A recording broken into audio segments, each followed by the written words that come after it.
सत्य और अहिंसा, है ना, ट्रूथ। गांधी ने कुछ नया नहीं कहा था। गांधी ने बेसिकली आपको सिखाया कि इसका पॉलिटिकल यूज कैसे होता है। Whatever they do to us, we will attack no one, kill no one. किसान आंदोलन हुआ, पूरे देश की सहानुभूति किसानों के साथ थी। एक आदमी भी नहीं जाएगा यहाँ से। The farmers feel their livelihoods are under threat. फिर एक दिन किसान ट्रैक्टर लेके लाल किले पर आ गया। जो ही आपने हिंसा की, नैरेटिव आपके हाथ से निकल गया, है ना। गांधी के बात मालूम थी, he was a very shrewd politician। क्या ये कहना सही होगा कि गांधी पॉलिटिकल स्ट्रेटेजिस्ट थे? पॉलिटिक्स के वो मास्टर थे। Okay. देश की 30 करोड़ जनता उनके पीछे अगर खड़ी थी तो ऐसे थोड़े खड़ी थी। वो तब जब आपके पास मैस कम्युनिकेशन का जरिया नहीं था, सब ब्रिटिश कंट्रोल करते थे। बाबरी मस्जिद का आंदोलन शुरू हुआ, हाथ से निकल गया। बिल्कुल। अडवाणी ने माना ना कि हाथ से निकल गया हमारा। हाँ। गांधी का क्या था कि 120 के स्पीड में चलते हुए आंदोलन को गांधी ने चौरी चौरा कांड के बाद रोक दिया एकदम से। मंगल पांडे का विद्रोह, है ना। तुम्हारी किताब में गलत सिखाया जा रहा है तुमको। वो धर्म बचाने की लड़ाई थी। सर, कारतूस पे जो ग्रीस लगा है वो गाय और सुअर की चर्बी से बना है। गाय हिंदुओं के लिए पवित्र है सर, और सुअर मुसलमानों के लिए हराम। ऐसे कारतूस को हम छू भी नहीं सकते सर, हमारा धर्म भ्रष्ट हो जाएगा। तो मतलब इंडिया शुरू से आज तक धर्म की लड़ाई लड़ रहा है। जब गांधी की हत्या हुई तो आरएसएस को बैन किया पटेल ने। ये कितना सरप्राइजिंग है कि जो पटेल आज भाजपा के हीरो हैं, उन पटेल ने आरएसएस को बैन किया, और हटाने वाला कौन था? नेहरू। पटेल हीरो कैसे बने?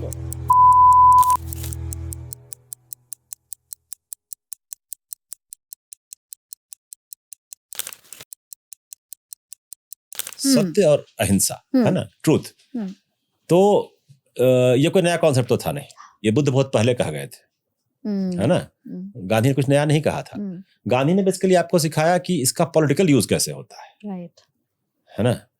क्योंकि बुद्ध भी तो यही कहते थे, हाँ, है ना? तो उसमें क्या नया था, लेकिन गांधी ने उसका पॉलिटिकल यूज किया।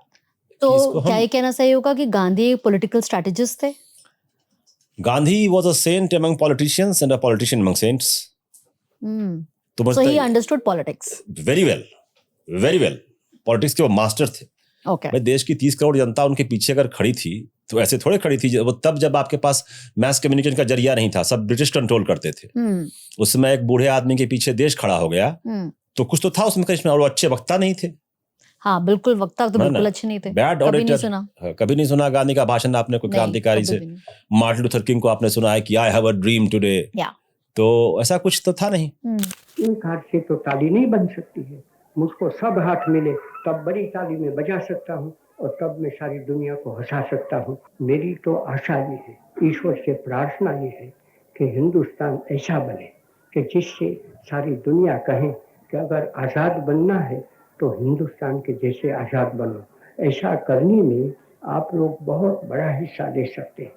इतने लोग पीछे कैसे खड़े हो गए?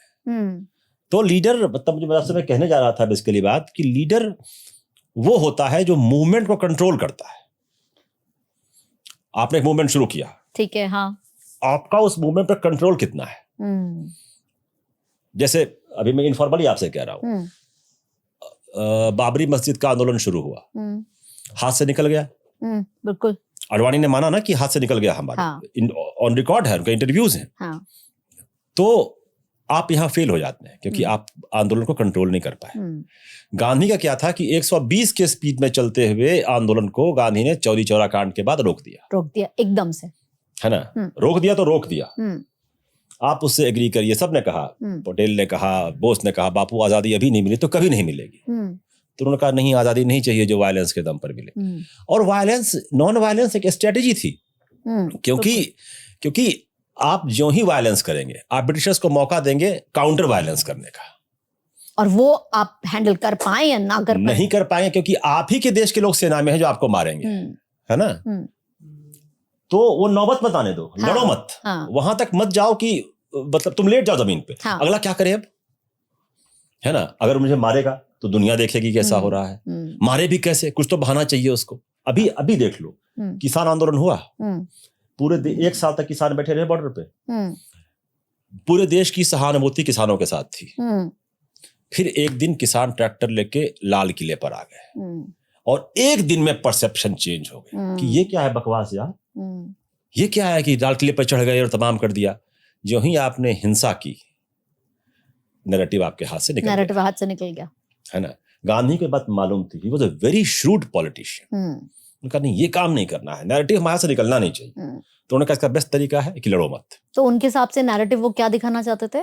गांधी का था हम विरोध तो कर रहे हैं लेकिन हम हिंसा नहीं करेंगे, क्योंकि वायलेंस का मतलब है हम काउंटर वायलेंस को इनवाइट कर रहे हैं, और काउंटर वायलेंस हमारे देश के नागरिक हमारे ही देश पे करेंगे। तो ये तो उनका विजन था, ये उनको दिख रहा था। हाँ, है ना, ये उनको मतलब ये उनका दूर की नजर थी। हाँ, कि उनको दिख रहा था हमने वायलेंस किया तो काउंटर वायलेंस आएगा, जो कि हमारे लिए ठीक है नहीं, हम उसका हैंडल नहीं कर पाएंगे। लेकिन उन्होंने उसका नैरेटिव ऐसा लिखा कि हम वायलेंस में बिलीव ही नहीं करते, हम बिलीव ही नहीं करते, है ना। हमें करना ही नहीं है। उससे क्या हुआ कि मासेस आपके साथ इमोशनली, फिजिकली, मेंटली कनेक्ट हो पाए। मैं आपसे आज कह रहा हूं, आप मुझे एक ऐसा नेता बता दीजिए हाँ, जिसके कहने पर आप अपना फैब इंडिया का 5 कुर्ता जला देंगी। हाँ, कोई नहीं है। कोई नहीं है। गांधी के कहने पे लोगों ने अपने कपड़े फूंक दिए, बिल्कुल, है ना। हाँ, मतलब होली जला दी कपड़ों की। गांधी ने कहा नौकरी छोड़ दो, लोगों ने कॉलेज, बच्चों से कहा स्कूल कॉलेज छोड़ दो, लोगों ने स्कूल छोड़ दिया, कॉलेज छोड़ दिया। मतलब स्कूल कॉलेज छोड़ के बाहर निकल गए, वकीलों ने प्रैक्टिस छोड़ दी।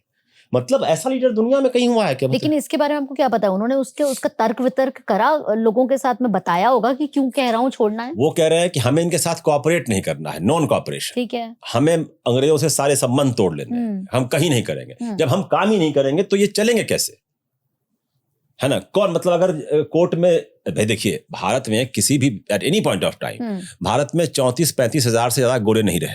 हाँ, उसमें वायसराय से लेके वायसराय के चपरासी तक शामिल था। ठीक है, 34-35 हजार लोग 30 करोड़ लोगों को कंट्रोल कर रहे थे, है ना। तो किसके दम पे कर रहे थे? मैं अपने बेटे को पढ़ाता था तो बोलता था, उसको मुझे पढ़ाया, जो उसने पढ़ा फर्स्ट वॉर ऑफ इंडिपेंडेंस, तो मंगल पांडे का विद्रोह, है ना। मैंने कहा बेटा वो लड़ा आजादी की लड़ाई थोड़ी थी, तुम्हारी किताब में गलत सिखाया जा रहा है तुमको, वो धर्म बचाने की लड़ाई थी। भाई मंगल पांडे क्या थे? अंग्रेज सरकार के सैनिक थे, अपनी जनता को कूटते थे जब हम बगावत विद्रोह करते थे, तो ये काम करते थे ना। उनके ज्ञान चक्षु कब खुले? जब उनको बताया गया कि एक कारतूस है, बुलेट है, जिसमें कि गाय और सुअर की चर्बी है। बिल्कुल। जब उनके धर्म पर बात पड़ी तो उन्होंने बगावत कर दी। तो ये धर्म बचाने की लड़ाई थी, इसको फ्रीडम स्ट्रगल मत कहिए आप। उससे पहले तो वो उससे लड़ ही रहे थे ना, उससे पहले तो वो हमारे खिलाफ थे और अंग्रेजों के साथ थे, और वही यूज कर रहे थे। आपका जब धर्म फंसा तो to save your religion you rebel, right. Sir कारतूस पे जो ग्रीस लगाए वो गाय और सुअर की चर्बी से बनाए। गाय हिंदुओं के लिए पवित्र है सर, और सुअर मुसलमानों के लिए हराम। ऐसे कारतूस को हम छू भी नहीं सकते सर, हमारा धर्म भ्रष्ट हो जाएगा। तो मतलब इंडिया शुरू से आज तक धर्म की लड़ाई लड़ रहा है। ये लड़ाई, इसको आप फर्स्ट वॉर ऑफ इंडिपेंडेंस कहते हैं। हाँ। ये मेरे हिसाब से धर्म बचाने की लड़ाई थी। आप इसे एग्री कर सकते हैं, नहीं कर सकते हैं, लेकिन जो ट्रिगर था वो धर्म था, है ना। कि इसमें सुअर की, गाय की, वो तो हिंदू थे तो इसमें गाय की चर्बी है, ये हम मुंह में नहीं ले सकते। अगर उसमें सुअर गाय की चर्बी नहीं होती, उसमें मुर्गे की चर्बी होती, तो ये चलता रहता, तो मंगल पांडे कोई दिक्कत नहीं थी, कोई उनको ऑब्जेक्शन ही नहीं था, कोई ऑब्जेक्शन नहीं था। सही बात है। तो आप इसको ऐसे देखिए। तो लीडरशिप जो है, बेसिकली गांधी को मैं इसलिए मानता हूं बड़ा लीडर, क्योंकि उनका आंदोलन पर, मूवमेंट पे कंट्रोल रहता था। गांधी जब से भारतीय आजादी का जो आंदोलन था हमारा, उसमें जब से वो सिनेरियो में आए, तब से उन्होंने उस मूवमेंट पर अपना कंट्रोल रखा। इस तरह भिन्न भिन्न के ओपिनियंस को गांधी ने एक पॉइंट पे आके, वो काफी लेट आए इस पूरी सिस्टम में, वो काफी लेट घुसे थे, बट उन्होंने क्या करा कि अलग अलग तरह के लोग या तो कंफ्यूज ही हो गए या उनके साथ मिल गए।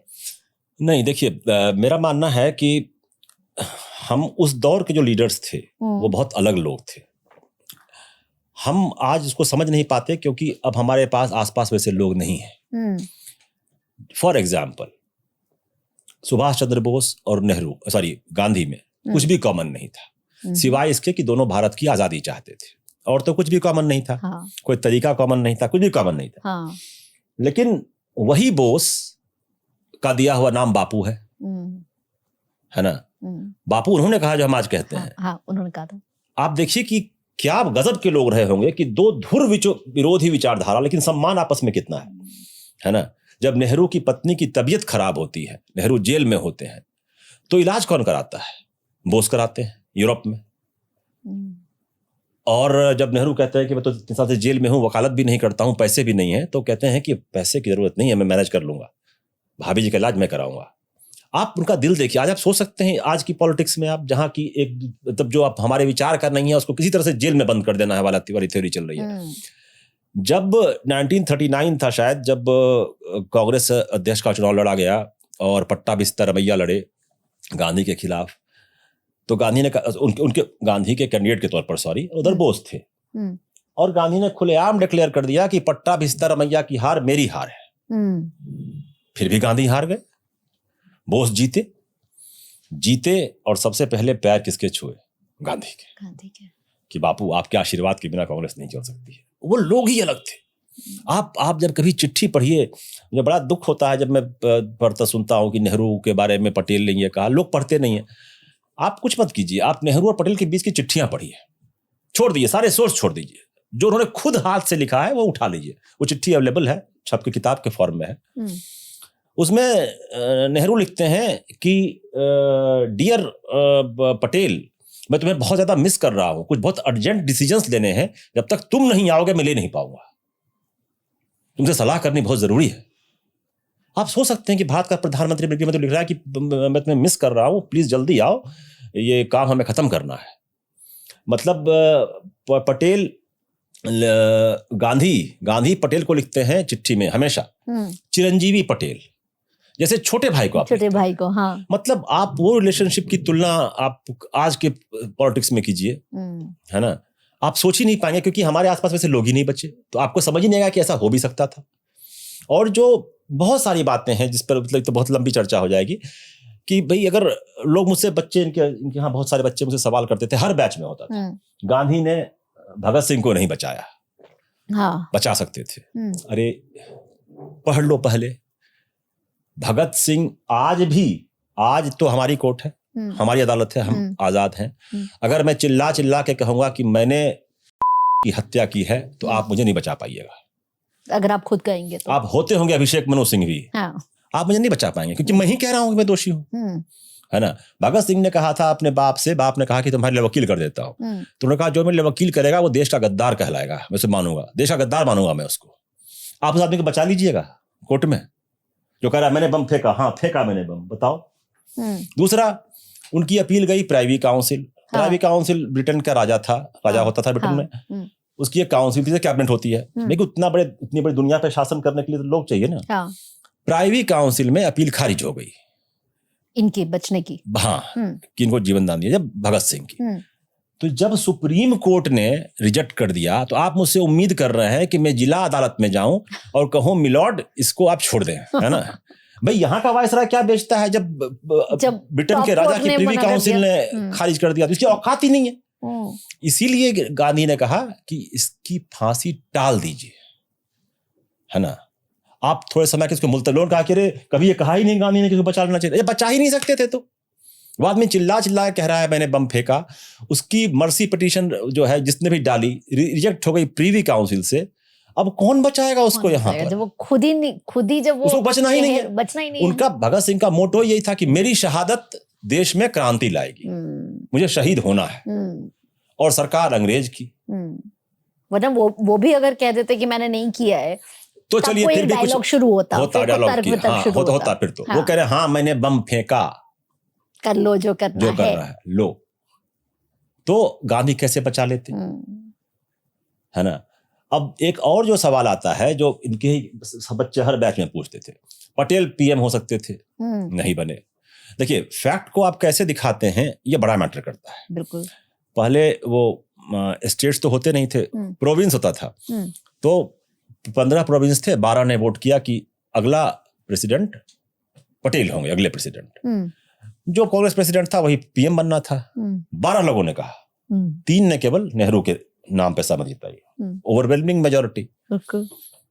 गांधी ने कहा नहीं नेहरू बनेंगे।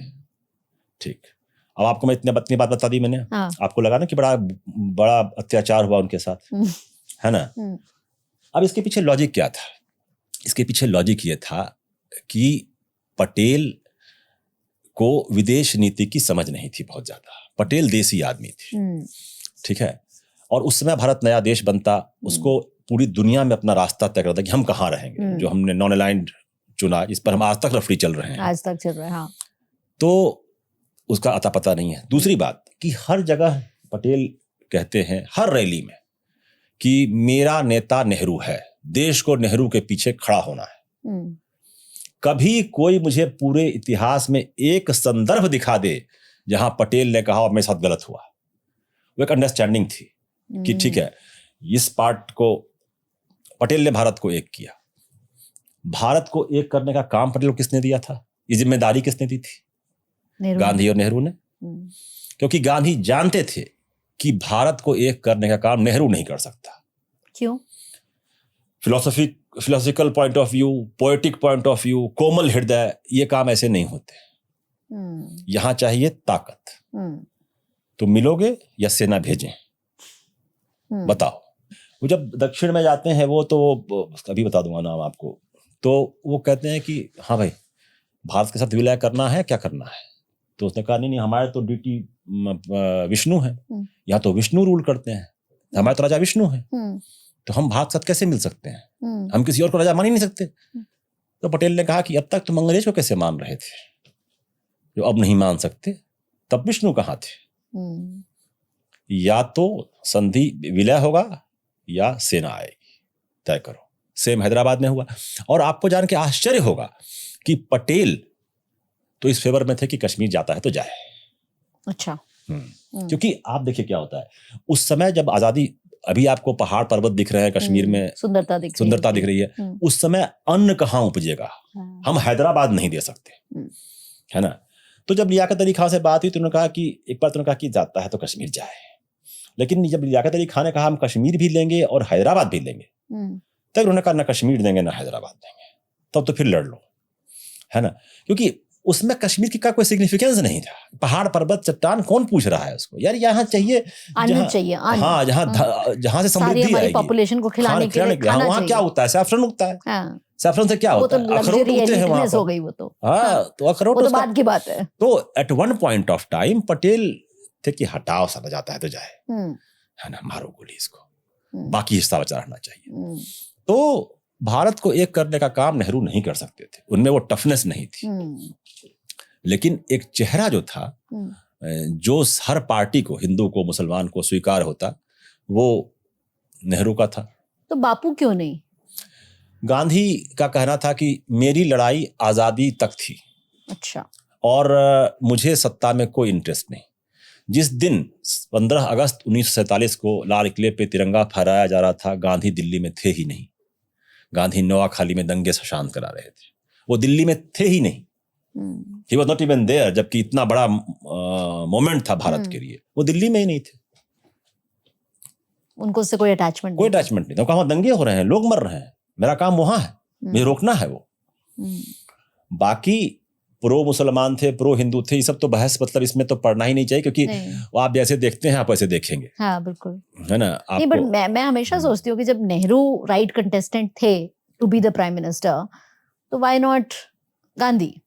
गांधी को तो पावर कभी चाहिए नहीं था, वो उनका खुद ही का चॉइस था। हाँ, उन्होंने तो कहा था कि कांग्रेस ही खत्म कर देनी चाहिए आजादी मिलने के बाद। उन्होंने कहा Congress man have become dogs. और बाय द टाइम आजादी का समय आया, तब तक फ्रैंकली गांधी की पकड़ कांग्रेस पे बहुत कमजोर हो चुकी थी। क्यों?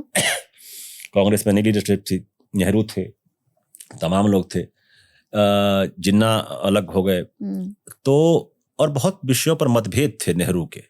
जैसे नेहरू कहते थे कि जो डैम हैं, फैक्ट्रीज हैं, वो नए भारत के मंदिर हैं। गांधी कहते थे कि ये सब बेकार बात है, नहीं, मैनुअल लेबर होना चाहिए, आदमी काम करेगा तो रोजगार होगा, तो गांव जो है वो सेल्फ डिपेंडेंट होगा। उनका बापू, इस सब दुनिया में औद्योगिक क्रांति कब की हो चुकी है, इंडस्ट्रियल रिवॉल्यूशन, कहाँ आप चक्कर में फंसे पड़े हैं कि हम हाथ से बनाएंगे, चरखा से बुनेंगे, ऐसे नहीं देश बढ़ेगा। हमें फैक्ट्री लगानी पड़ेगी, हमें डैम बनाने पड़ेंगे, नदी का पानी रोकना पड़ेगा। उन्होंने कहा नहीं, सब चीज गड़बड़ है, ये तो ठीक नहीं है। तो गांधी की बात मतलब वो हुआ कि भाई ये जब नहीं चल सकता, तो लीडरशिप में भी चेंजेस आए और लोगों ने कहा कि नहीं, ये तो बात मतलब गड़बड़ है, ये तो नेहरू के जो इंडस्ट्रियलाइजेशन के जो थॉट्स थे उसके पीछे लोग थे। हाँ, लोग थे, गांधी, और गांधी उसके ध्रुव विरोधी थे। बट नेहरू को समर्थन मिला, मतलब बिल्कुल इंडिया समर्थन मिला। सोच रही थी उस डायरेक्शन में। बिल्कुल बिल्कुल, और गांधी उसी तरह सोच रहे थे। गांधी तो उल्टा सोच रहे हाँ, थे, लेकिन- गांधी ट्रेडिशनल सोच रहे थे, हाँ बट मैक्सिमम मत अगर नेहरू के साथ था, हाँ तो मतलब क्या ये सही है समझना कि एक्चुअली काफी लोग were looking forward to industrialization? बिल्कुल बिल्कुल भाई, आपको देश का, आप ऐसे नहीं करते ना कि गांव का अपना सिस्टम होगा जहां, अरे एक बैंक बनाना होगा, बैंकिंग सिस्टम खड़ा करना होगा, जो अंबेडकर साहब उसमें एक्सपर्ट थे। तो आरबीआई फॉरवर्ड लुकिंग हाँ, की बात थी कि अब इसके बाद हम कैसे ग्रो हाँ, करेंगे। तो आजादी के बाद देश कैसा होगा इसको लेकर बहुत कॉन्फ्लिक्ट था, उसमें गांधी अलग थलग पड़ रहे थे। पर मुझे वही मुझे लगता है कि जिस गांधी ने इतनी लड़ाई लड़ ली और हमें आजादी दिलाने तक खड़े रह लिए, वो ये जो लास्ट की जो पूंछ बची थी कि अब नया भारत, आजाद भारत क्या होगा, उसमें जब वो पार्टीशन से अग्री ही नहीं करते थे तो क्यों हार गए? पार्टीशन से एग्री नहीं करते थे, लेकिन जैसे नेहरू थे, उन्होंने कहा पार्टीशन हो ही जाना चाहिए फिर, है ना। जिन्ना ने कहा कि धर्म के आधार पर बटेगा, तो वोटिंग हुई, है ना। उसमें अचानक उन्होंने एक लाइन खींच दी। अब अगर नेहरू का कहना था कि भाई जिन्ना ने कहा प्रधानमंत्री बनेंगे, तो वह ये तो नहीं होगा, जिन्ना प्रधानमंत्री। आप क्या सोच सकती हैं कि उस भारत में जिन्ना प्रधानमंत्री बन सकता था जहां इतने हिंदू रहते थे? क्या दंगा होता? ऑलरेडी एक रिलीजियस बेसिस पे तो हम वैसे भी लड़ ही रहे थे। अगर वो भारत में रहता मान लीजिए और प्रधानमंत्री, भारत का प्रधानमंत्री बनना है, तो कौन गांधी कौन नेहरू बनाता उसको? तुम देश की आधी आबादी का नेतृत्व ही नहीं करते हो, हिंदुओं को तुम्हें कोई भरोसा ही नहीं है। और जिन्ना ऐसा हमेशा से नहीं था, बाद में हुआ। जिन्ना तो भगत सिंह का केस लड़ता था, हाँ, ये मैंने भी पढ़ा।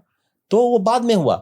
तो भाई जब हम उसको प्रधानमंत्री स्वीकार नहीं कर सकते, है ना। क्या वो इसलिए वैसे हुए क्योंकि उनको वहां पे एक अपॉर्चुनिटी दिख रही थी एक माइनॉरिटी को लीड करने की? अपॉर्चुनिटी दिख रही थी कि मैं उस देश का प्रधानमंत्री बन सकता हूं। हाँ, वही, यहाँ तो मेरा यहाँ नहीं होगा मेरा कुछ, है ना। तो एटलीस्ट मैं जिस धर्म में पैदा हुआ हूँ, ये एक वजह थी। हाँ, उसमें वो घुस गए। और जिन्ना को नमाज पढ़नी नहीं आती थी। अच्छा, जिन्ना सुअर खाता था, ये सब जानते हैं, शराब पीता था, वो कहीं से मुसलमान नहीं था, है ना। लेकिन उसने उस देश अपॉर्चुनिटी, हाँ। और फिर क्या बहुत लंबी कहानी हो जाएगी। चर्चिल को जिन्ना बहुत पसंद था। अच्छा, क्योंकि चर्चिल को लगता था कि मुसलमान जो हैं वो हमारे ज्यादा करीब हैं क्रिश्चियंस के, क्योंकि इनका एक गॉड है, सबसे पहली चीज की एक खुदा, एक क्राइस्ट है, एक पैगंबर हैं। तो ये बहुत सिमिलरिटी है हमारे बीच में कि अच्छा, फिर इनका सब मिला जुला भी रिलीजन है ना। कि तो और किसी की हिंदू पता नहीं कितने लोगों की पूजा करते हैं, तो इनके देवता ही समझ में नहीं आते हैं, अजीब सिस्टम है इनका। तो उसे बड़े चिढ़ा आता था वो, तो लगता कि ये आदमी। दूसरा, it's easy to manipulate, it's difficult to manipulate Nehru, है ना। It's difficult, very difficult to. Gandhi सब बहुत लंदन में चिढ़ते थे क्योंकि उसको मैनिपुलेट करना असंभव था। नेहरू और गांधी के मुकाबले जिन्ना को मैनिपुलेट करना आसान था, कि उसके पीठ पर हम हाथ रखेंगे कि हम तुम्हारे साथ हैं तो ये हमारे साथ आ जाएगा। नेहरू नहीं आएगा, कम वोट में। पटेल तो खैर उस सीन में ही नहीं थे, तो कोई बात ही नहीं है। तो नेहरू के क्या नॉन नेगोशिएबल्स थे? क्या as a person, as a leader? Gandhi के तो नॉन नेगोशिएबल्स काफी सुने हमने, बट जब वो प्राइम मिनिस्टर बन रहे थे, तो जैसे जिन्ना का आप बोल रहे हो कि वो एक अपॉर्चुनिस्ट निकले, है ना। गांधी कभी लीडरशिप में उस रोल में आना ही नहीं चाहते थे, बट नेहरू तो आना चाहते थे, और आना चाहते थे और आए भी। लेकिन उनकी कौन सी ऐसे वैल्यूज थे जो कि उन्होंने नेगोशिएट नहीं करे to be in that power?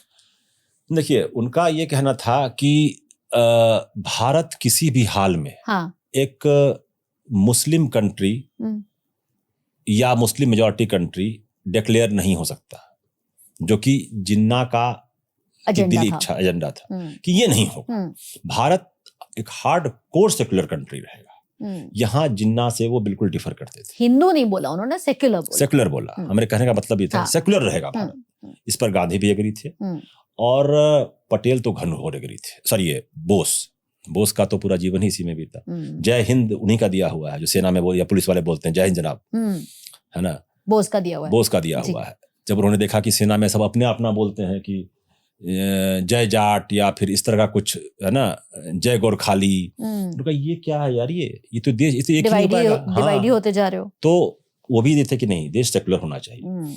और पटेल तो मतलब ये बात अब आज के जमाने में बोलने लायक नहीं है, लेकिन ऑन रिकॉर्ड गूगल पे सर्च कर लो अभी, आकाश, तो उसमें तुमको मिलेगा कि जब गांधी की हत्या हुई तो आरएसएस को बैन किया पटेल ने। अच्छा। आज पटेल को हीरो बनाती है भाजपा। पटेल ने आरएसएस बैन की और कहा कि जब नेहरू ने उनको रोका कि ये क्या है, तुम बैन क्यों कर रहे, तो उन्होंने कहा कि आरएसएस का सीधा सीधा हाथ नहीं है इस हत्या में, लेकिन आरएसएस के लोगों ने बापू की हत्या के बाद मिठाइयां बांटी हैं।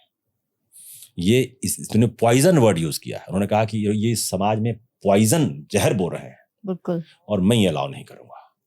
तो ये कितना सरप्राइजिंग है कि जो पटेल आज भाजपा के हीरो हैं, उन पटेल ने आरएसएस को बैन किया और हटाने वाला कौन था? नेहरू। तो चूंकि हम लोग ना पढ़ते नहीं हैं, कहाँ पे कहानी ट्विस्ट हुई फिर आरएसएस की? पटेल हीरो कैसे पटेल बने? को देखिए, कांग्रेस बीजेपी की प्रॉब्लम क्या है, बीजेपी के पास अपना कोई हीरो नहीं है। हाँ, है ना? हाँ। तो इनके सारे हीरोज बोरोड हैं। बोरोड है, बिल्कुल। जैसे रिसेंट जो कहूंगा मैं वो नरसिम्हा राव है, बोरोड हीरो। तो उन्होंने पटेल को लाया, बरक्स खड़ा किया नेहरू के कि नेहरू ने तो देश को बर्बाद कर दिया। अगर पटेल उस टाइम का लीडर में से किसको ले सकते हैं? हाँ, जिसको कांग्रेस ने उतनी तवज्जो न दी हो, है ना? तो उन्होंने कहा पटेल, है ना? जबकि पटेल, बहुत सारे लोग मानते हैं, इसका कोई आधार नहीं है मेरे पास ये बात कहने का, लेकिन बहुत सारे 1950 में पटेल मर गए। बहुत सारे लोग मानते हैं कि गांधी की हत्या का जो दुख था वो बर्दाश्त नहीं कर पाए। मतलब इतना उनका अटैचमेंट था गांधी के साथ, इतना ज्यादा अटैचमेंट था कि आप सोचिए कि एक आदमी का इसका इतना अटैचमेंट गांधी के साथ है, आप गांधी को पानी पी पी गाली दे रहे हैं, उस आदमी को हीरो मान रहे हैं, ये कैसे हो सकता है यार? कैसे बर्दाश्त भी कैसे करेगा? ये कैसे होगा? कितना करेगा? और आप इस गांधी को हिंदू विरोधी कहते हैं। अरे उसके आखिरी शब्द हे राम थे यार।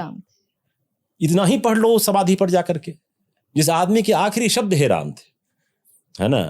तो आप उसको हिंदू विरोधी कहते हैं? हाँ। क्या किसके आखिरी शब्द हे राम थे? तो मतलब इन्हें बहुत वियर्ड लगता है। और उनकी लाइफ पूरी जर्नी में पूरी कहाँ पे ट्रेसेस मिलते हैं उनके कि उन्होंने सेक्युलर के अलावा कोई और बात कही हो किसी स्पीच में, किसी भी उनकी जो राइटिंग्स भी हैं, कभी भी नहीं ये पता चला कि उन्होंने ये बोला हो कि या तो हिंदू अच्छा या बुरा, मुस्लिम बुरा। उन्होंने हिंदू मुस्लिम वाली तो कभी बातें ही नहीं बात नहीं की। उन्होंने गीता पढ़ी, उन्होंने हिंदू धर्म को बताया कि भाई देखिए क्या होता है, वो तो एक वेल रेड पर्सन वाली हाँ, एक वैल्यूज है ना कि हाँ, आप कहीं से कुछ पढ़ोगे और आप बताओगे not because it is Gita. Yes. और दूसरा क्या होता है कि इस बात में कोई प्रॉब्लम नहीं है कि मैं कहूं कि गीता बहुत अच्छा ग्रंथ है। हाँ। प्रॉब्लम तब में शुरू होती है जब मैं कहता हूं गीता कुरान से बेहतर है। हाँ। या कुरान गीता से बेहतर है। झगड़ा यहां शुरू होता है। भाई आप कुरान पढ़ती हैं, आप पढ़िए। हाँ। आपके लिए कुरान बड़ी अच्छी चीज है, अच्छी होगी। मैं गीता पढ़ता हूँ, जब मैं कहूंगा कि नहीं मेरा धर्म तुम्हारे धर्म से बेहतर है, तो कॉन्फ्लिक्ट शुरू होता है ना? कि ये कैसे है? तब की लीडरशिप और अब की लीडरशिप, जबकि कॉमन थ्रेड रिलीजन रह रहा है इसमें, व्हाट इज कॉमन? देखिए, जब आजादी की लड़ाई चल रही थी तब की लीडरशिप के सामने एक गोल था, सबको एक लड़ाई लड़नी है देश को आजाद करने की। बहुत सिंपल गोल था, तरीके अलग अलग थे। बोस का तरीका अलग था, नेहरू गांधी का अलग था, नेहरू का अलग था। गांधी नेहरू का मतलब एक जैसा था, ये एक तरफ थे। अब क्या है, अब है गोल पावर में बने रहना। तो अब गोल पोस्ट चेंज हो गया है, तो अब पावर में बने रहना है तो उसके तरीके एकदम अलग अलग होंगे। मैं अलग तरीके से रहना चाहूंगा, आप अलग तरीके से रहना चाहेंगे पावर में। भाई कोई किसी स्टेट में विकास की बात करके कोई पावर में आता है, कहीं धर्म की बात करके कोई पावर में आता है। तो आप अपने भारत में ही देखिए, आपके अलग अलग राज्यों में, मैंने आपसे भी बातचीत में कहा था कि दक्षिण के जो राज्य हैं, जो मतलब विंध्य के पार जब जाते हैं, वो गवर्नेंस डिमांड करते हैं, और गवर्नेंस नहीं है तो आप पावर से बाहर है। ठीक है। नॉर्थ में हम गवर्नेंस डिमांड नहीं करते, हमारी डिमांड्स अलग हैं। वो हमने जो मांगा वो हमें मिल रहा है। क्या मांगा? आपने मंदिर मांगा, मान लीजिए, आपको मिला। आपने जो कुछ भी इस तरह की चीजें मांगी वो आपको मिली। आप अगर बढ़िया एजुकेशन मांगते तो आपको मिलता, आपने मांगा। नोएडा में मैं रहता हूँ, एक शानदार शहर है नोएडा, मुझे बहुत पसंद है। कौन सा शानदार कॉलेज है जहां बच्चे पढ़ने जाते हैं? नहीं है। एक जो मायावती का बनाया हुआ था कॉलेज, कोई उसका कुछ नाम है, मैं भूल रहा हूँ अभी, नोएडा यूनिवर्सिटी शायद नाम है उसका। हाँ। लेकिन कोई वर्ल्ड क्लास कॉलेज। और इलाज के लिए लोग कहाँ आते हैं? दिल्ली, गुड़गांव। दिल्ली, और बिहार से यहाँ से आप चलिए साहिबाबाद गाजियाबाद को छोड़ दीजिए, यहाँ से निकलिए और कलकत्ता तक चलिए, 1500 किलोमीटर ट्रेन से चलते हैं। कहाँ इंडस्ट्रियल जोन है, कहाँ ढंग का अस्पताल है? एकदम ट्रेन पकड़ लीजिए, चलिए यहाँ से अलीगढ़ होते हुए चलते हैं, खुर्जा अलीगढ़ होते हुए आगे चलते हैं कानपुर, कानपुर कभी था, है ना, उससे आगे चलेंगे हम प्रयागराज, उससे आगे चलेंगे हम दीनदयाल उपाध्याय जो कि मुगलसराय था, वहां से आरा बक्सर होते हुए पटना होते हुए हम हावड़ा तक चलेंगे।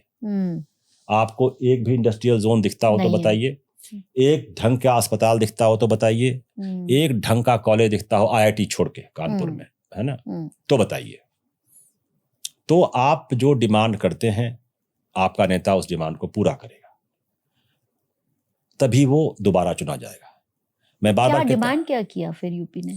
यूपी हमने क्या डिमांड किया? हमने अगर मंदिर मांगा हमें मंदिर मिला, हमने और मंदिर मांगे हमें मिले। सरकार ने आपको दिया, ऐसा नहीं कि आपकी इच्छा पूरी नहीं की, आपने वो मांगा और आपको दिया। इस मामले में बहुत क्लियर कट बात है कि भाई आपकी डिमांड थी कि 370 हटना चाहिए, सरकार ने हटाया। तो क्या आपकी वो डिमांड्स हैं जो साउथ के राज्य अपने मुख्यमंत्रियों से करते हैं? अभी मैं आपसे बात करते जो कह रहा था कि जो इंडस्ट्रियल वर्क फोर्स में एक मेजर कंट्रीब्यूशन तमिलनाडु, अकेले तमिलनाडु का है। हाँ, आपने बोला 42%। हाँ, मतलब ऑर्गेनाइज्ड वर्कफोर्स में, ऑर्गेनाइज्ड विमेन वर्कफोर्स में तमिलनाडु का अकेले 42% कंट्रीब्यूशन है। तो आप देखिए आंध्र को देखिए, अब मैं या तेलंगाना को देखिए, वहाँ जो माइक्रोसॉफ्ट का ऑफिस है तेलंगाना में, मुझे लगता है मैं 60 की स्पीड पे कार से क्रॉस कर रहा हूँ, मुझे 2 मिनट लगे उसको पार करने में, इतना बड़ा ऑफिस है। तो 60 की स्पीड पे गाड़ी हो, 2 मिनट 2.5 मिनट आपको लग जाए एक तरफ से क्रॉस करने में उसको। तो उन्होंने उसको उस तरह से बिल्ड किया, इन्वेस्ट किया। चंद्रबाबू नायडू ने किया, जगनमोहन रेड्डी ने किया, मेनली चंद्रबाबू नायडू का विजन था ये, है ना। तो उसका फायदा उनको मिल रहा है। आज स्टार्टअप कैपिटल बेंगलुरु है, क्यों नहीं नोएडा है, या क्यों नहीं बलिया है? जबकि 80% नोएडा के लोग, दिल्ली, नोएडा, यूपी के लोग वहां पे काम कर रहे हैं। क्यों नहीं पटना है, क्यों नहीं भोपाल है, क्यों नहीं इंदौर है? तो आप जो डिमांड करेंगे दक्षिण में, देखिए मैं आपसे जो बात पहले भी कह रहा था कि आइडेंटिटी बेस्ड पॉलिटिक्स दक्षिण में भी है, ऐसा नहीं कि नहीं है। वो कालिगा है, तमाम कास्ट का वहां समीकरण है, लेकिन वो सिर्फ आइडेंटिटी पर वोट नहीं करते। नॉर्थ बहुत हद तक सिर्फ आइडेंटिटी पे वोट करता है, मतलब सिर्फ हिंदू होने पे वोट करता है। तो आप जब सिर्फ आइडेंटिटी पर वोट करेंगे तो ये कॉन्सिक्वेंसेस होंगे जो हो रहे हैं। और वो आइडेंटिटी जो कि आपकी बाय बर्थ है, उसमें आपका एज अ ह्यूमन कोई कंट्रीब्यूशन है ही नहीं। तो जैसे अब काफी काम उत्तर प्रदेश में हो रहा है, काफी कुछ हो रहा है, लेकिन आप सोचिए कि ये उत्तर प्रदेश है जो हम लोग बचपन में परेशान रहते थे इसके बारे में रटने में कि यार यहाँ कितनी चीजें हैं। फिरोजाबाद की चूड़ी है, अलीगढ़ का ताला है, मुरादाबाद का पीतल है, उधर देवरिया का वो क्या नाम है उस जगह का, जहाँ का कारपेट, बहुत भदोही का कारपेट है ना, कन्नौज का इत्र है, कानपुर है तो साहब कानपुर तो मैनचेस्टर ऑफ द ईस्ट है। मतलब हम लोग बचपन में परेशान हो जाते थे रटते रटते कि हर जिले की कुछ ना कुछ स्पेशलिटी होती थी। धीरे धीरे वी लॉस्ट इट, उन्होंने खो दिया उसको। अब हम वन प्रोडक्ट वन डिस्ट्रिक्ट कर रहे हैं। हाँ, तो आप देखिए हम कहाँ आ गए। तो ये बहुत फर्क है कि आइडेंटिटी, आप सिर्फ आइडेंटिटी पर वोट करते हैं, आइडेंटिटी सिर्फ एक फैक्टर है, बाकी फैक्टर भी आप कंसीडर करते हैं। पढ़ाई लिखाई के जो सेंटर्स हैं अभी भी सब दक्षिण में बहुत हद तक सेंटर्ड हैं, अभी वही है ना। हॉस्पिटल्स हैं अभी भी सेंटर्ड हैं सब साउथ में, है ना। और जो प्रीमियम है और जो 20 सालों से चले आ रहे हैं वो अभी भी वही। हाँ, और मेरी डॉक्टर से बात होती है तो कई डॉक्टर्स ये कहते हैं कि साउथ के जो अस्पताल हैं वो हमसे 50 साल आगे हैं। ठीक है, वो भारत ही है, कोई ऐसा मैं डिवाइड क्रिएट नहीं कर रहा हूँ कि दक्षिण उत्तर का, लेकिन फोकस की बात है ना, फोकस की बात है। और आप जब देखेंगे कि भारत की जो टोटल जीडीपी है उसमें कितना दक्षिण का कंट्रीब्यूशन है, तो आपको समझ में आएगा कि कितना ज्यादा वो कंट्रीब्यूट करते हैं। नैरेटिव फॉर्मेशन को कितने पॉइंट्स देते हो in what happens in the country at large? क्या कोई एक्चुअली नैरेटिव फॉर्म कर सकता है मैं मानता हूं कि नैरेटिव फॉर्म किया जा सकता है एज अ कंट्री? मतलब हम देश के अंदर अपने नागरिकों के लिए नैरेटिव तैयार कर सकते हैं। हो सकता है हम सभी लोगों को कन्विंस ना कर पाए, लेकिन एक बड़ी आबादी को एक नैरेटिव तैयार करके आप कन्विंस कर सकते हैं, और सोशल मीडिया ने ये काम आसान किया है। तो इसके ये एक एग्जाम्पल हो गए गांधी। अच्छा चलिए ठीक है। हाँ कि एक टाइम पे उन्होंने पूरी कंट्री को हाँ एक नैरेटिव में बांध लिया, ठीक है ना? चलिए, उसमें तो मैं कहता हूँ गोल कॉमन था और हर भारतीय के लिए आजादी जरूरी थी, तो हम सब भारतीयों का फोकस बहुत क्लियर था कि आजादी चाहिए। ठीक बात है। अब वो मसला नहीं है, अब हम अलग अलग तरीके से सोचते हैं। हाँ। मेरा फोकस कहीं और हो सकता है, आपको लग सकता है कि नारी सशक्तिकरण की जरूरत है, मुझे लग सकता है कि देश में विकास होना चाहिए, हाँ आदमी शक्ति की जरूरत है, विकास की जरूरत है। आकाश को लग सकता है कि यार पहले एजुकेशन पे काम होना चाहिए, विद्या को लग सकता है कि साहब इंफ्रा पे काम होना चाहिए, है ना, अलग अलग बातें। लेकिन जो आप नैरेटिव की बात कर रही हैं, नैरेटिव मुझे लगता था ऐसा कि सोशल मीडिया के दौर में नैरेटिव कंट्रोल करना बहुत मुश्किल काम है, क्योंकि बहुत सोर्सेज हैं, है ना, लोगों के पास जानने की, इधर उधर जाने की, कोई कुछ भी कह सकता है अपने अदम से। बिल्कुल बिल्कुल ठीक बात है ये। लेकिन उसके बावजूद जो प्रैक्टिकल रियलिटी मैंने देखी वो ये देखा कि अभी भी आपको एक नैरेटिव दिया जा सकता है और देश की बहुत बड़ी आबादी उसको फॉलो कर सकती है, उससे करवाया जा सकता है। और ये कैसे हो रहा है? ये बात गृह मंत्री अमित शाह जी ने भी कही थी, हालांकि उन्होंने अलग भाषा इस्तेमाल की थी, राजस्थान में ही शायद उन्होंने कही थी कि हम अगर चाहेंगे तो हम मतलब कुछ उन्होंने ऐसे ही कहा था, मुझे याद एग्जैक्टली सेंटेंस नहीं है, मतलब हम जो चाहेंगे वो हो जाएगा, वो सच होगा, है ना। तो अब आपको सोशल मीडिया ने ये ताकत दे दी है कि आप मेरे ऊपर बॉम्बार्डमेंट कर सकती हैं।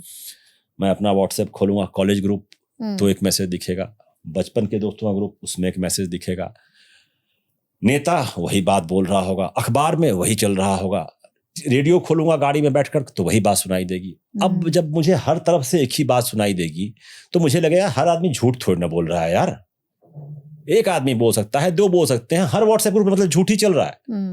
ऐसा नहीं हो सकता, मेरा दिमाग कहेगा नहीं, ऐसा नहीं है। उसके लिए आपको बहुत अलर्ट रहना पड़ेगा। और दूसरा, इस देश में बहुत सारे लोग ऐसे हैं जिनके पास पढ़ने लिखने का, टाइम लगाने का उतना वक्त नहीं है, वो अपनी दिनचर्या में बहुत व्यस्त हैं, उनको जो सोचने का समय नहीं है, तो उनको लगता है कि नहीं यार इस हर जगह से कह रहे हैं तो ठीक ही कह रहे हो। वही बात आपका एमपी कह रहा है, वही बात अखबार में छप रही है, वही बात व्हाट्सएप पे आ रही है, वही बात फेसबुक पर दिख रही है, वही बात रेडियो पे दिख रही है, वही बात एंकर बोल रहा है। अरे तो सभी झूठ बोल रहे हैं क्या? झूठ बोल रहे हैं। तो अब मुझे लगता है कि नैरेटिव कंट्रोल करना ज्यादा आसान है। पहले भी बहुत मुश्किल नहीं था, क्योंकि जैसे पहले दूरदर्शन ही था या सिर्फ टीवी ही था, तो आप सब उसको ही ट्रस्ट करते थे। तो आप अगर आपने उसको, देखिए नेशनल टीवी है, जो आ रहा है सही है। हिटलर का जो प्रोपेगेंडा मिनिस्टर था गोबेल्स क्या बोलता था कि एक झूठ को 100 बार बोलो वो सच हो जाएगा।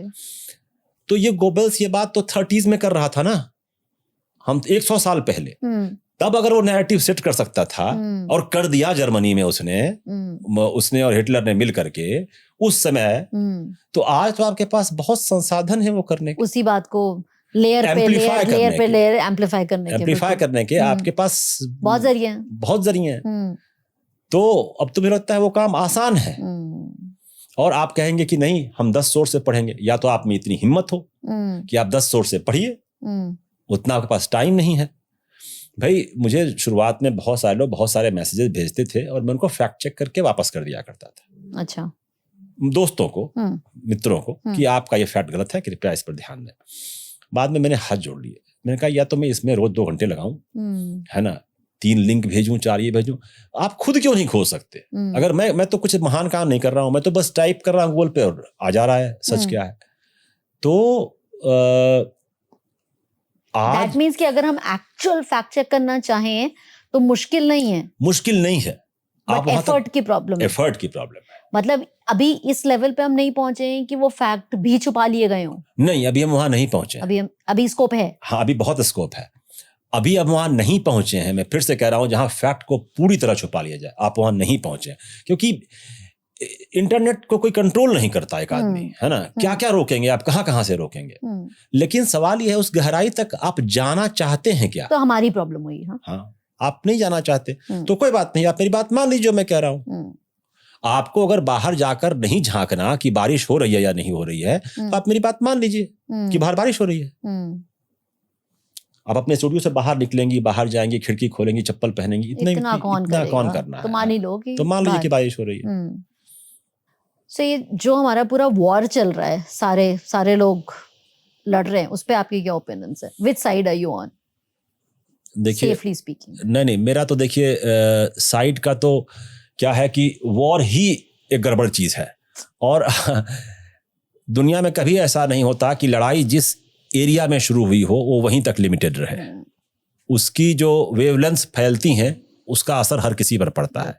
आज अगर यूपी नोएडा के दिल्ली के लेबरर को घर लौटना पड़ रहा है ईरान पर लड़ाई की वजह से, तो उसको तो क्या ही मतलब है उस लड़ाई से। तो जंग तो किसी भी हाल में ठीक चीज नहीं है, और खासकर एक ऐसे देश के लिए जिसका ग्रोथ रेट अच्छा चल रहा है। ये हमारे ग्रोथ रेट को खींच लेगा पीछे, है ना। तो और एक साथ दो बड़ी जंग चल रही है, एक यूक्रेन में, रशिया यूक्रेन के बीच में, किधर ईरान अमेरिका के बीच में। तो मुझे लगता है कि एज एन इंडियन मेरे लिए ये चीज ठीक नहीं है, मेरे देश के लिए ठीक नहीं है, मेरे देश के ग्रोथ के लिए ठीक नहीं है। असर हम सब पे पड़ रहा है। देखिए अभी आपको तो पेट्रोल डीजल दिख रहा है जनता को, फर्टिलाइजर उसकी किल्लत होगी। ईस्ट अफ्रीका में लोग भूखों मरेंगे। तो जंग मुझे लगता है कि आज भी हम लड़ रहे हैं, तो क्योंकि फिर आपसे मैं वही बात कहूँगा, जो इंस्टीट्यूशंस थे दुनिया में उनका वो डीके हुआ, वो खत्म हो गए। कोई यूएन सिक्योरिटी काउंसिल जैसी कोई चीज़ तो रही नहीं, इनको कोई पूछ रहा है। तो अब किसी को कोई रोकने वाला नहीं है, माइट इज राइट वाला हिसाब चल रहा है ना। जिसकी लाठी है उसकी भैंस है। हमने जो इंस्टीट्यूशंस बिल्ड किए थे इतने सेकेंड वर्ल्ड वॉर से सीख लेकर के, इंस्टीट्यूशंस बनाए गए, तमाम मैकेनिज्म बनाए गए कि दुनिया में कॉन्फ्लिक्ट कैसे रिजॉल्व किए जाएंगे, वो सब तो कहीं है ही नहीं।